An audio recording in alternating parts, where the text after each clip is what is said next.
Definitely not by the box office, because it's a documentary, and documentaries historically have not been huge box office smashes. It's a documentary. You can't expect a documentary to play in theaters.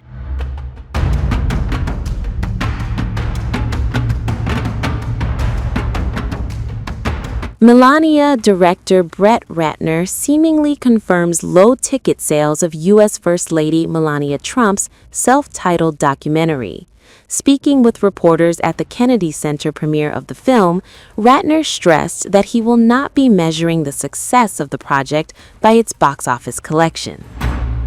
How will you measure success for this Definitely movie? not by the box office, because it's a documentary, and documentaries historically have not been huge box office smashes. I think the support that Amazon has given, this film, as far as with their advertising, with their marketing, with the belief in the movie, with putting it in a theatrical worldwide, for me as a filmmaker, is the ultimate. I've already succeeded.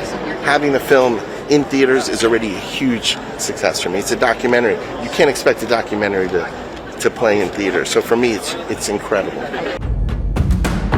Ratner's remarks come in the backdrop of an enormous financial gamble.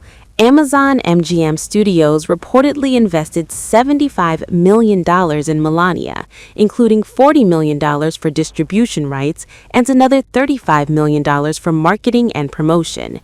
Yet, reports suggest ticket sales in major cities have been underwhelming, as low as 0 or just 3 tickets in some theaters, raising questions about whether audiences will embrace a film already dogged by controversy.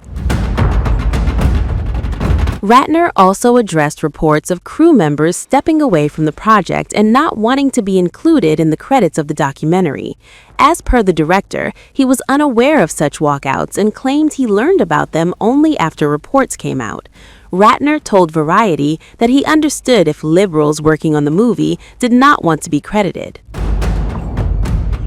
Crew members of the new documentary based on Melania Trump's life recently speaking out about what they described as a frantic, disorganized, and deeply uncomfortable production, one they said spiraled into chaos long before the cameras stopped rolling.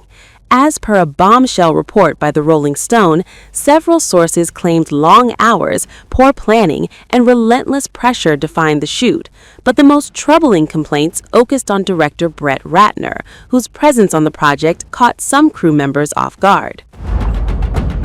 Ratner, who has not released a major film since 2017, stepped away from Hollywood projects following multiple public accusations of sexual harassment and assault, allegations he has denied. More recently, his name surfaced in documents connected to convicted pedophile Jeffrey Epstein. While those files do not accuse Ratner of criminal wrongdoing, crew members told the magazine that his presence on the project raised immediate concerns. One staffer said they were not informed of Ratner's involvement until just days before filming began and would have declined the job had they known. Another was more blunt, calling Brett Ratner the worst part of working on this project. A third described working alongside him as deeply uncomfortable. And that was just the beginning, because as the project moved toward release, some who worked on the film reportedly took extraordinary steps to distance themselves from it, including asking not to be publicly credited at all. Notably, crew members did not place blame on Melania Trump herself.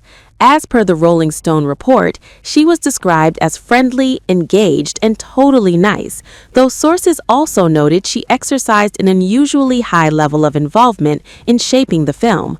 Reports indicate Melania Trump had creative input on how she was portrayed and what themes were emphasized, a level of control that is rare in documentary filmmaking and may have influenced how the project was ultimately packaged.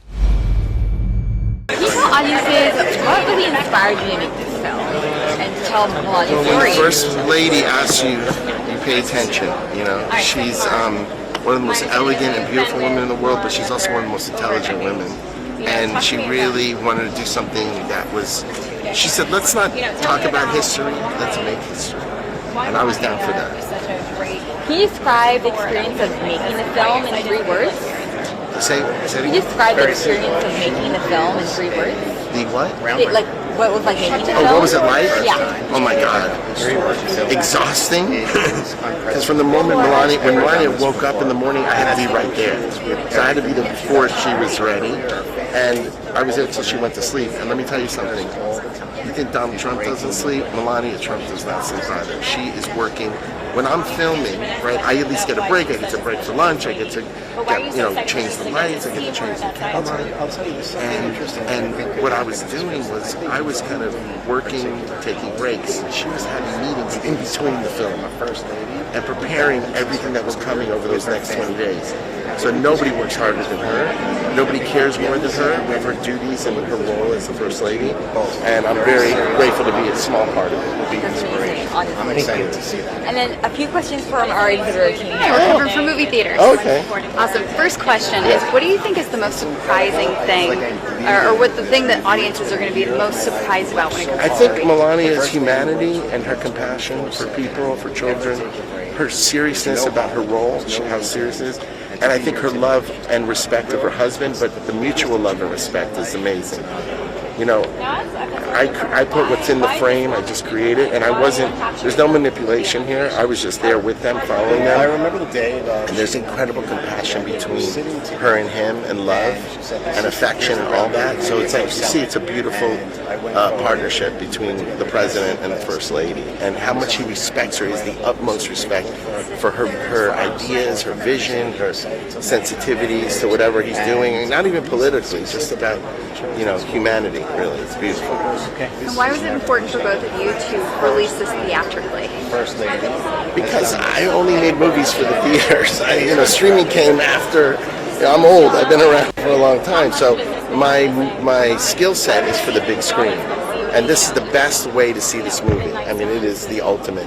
And if you can't catch it, you can catch it on Amazon Prime. But otherwise, this is the best way to see it. And I'm very grateful to Amazon for releasing this movie theatrically. Thank you. Director, quickly, we're with the AP. Okay. How will you measure success for this Definitely movie? not by the box office, because it's a documentary, and documentaries historically have not been huge box office smashes. I think the support that Amazon has given, this film, as far as with their advertising, with their marketing, with the belief in the movie, with putting it in a theatrical worldwide, for me as a filmmaker, is the ultimate. I've already succeeded.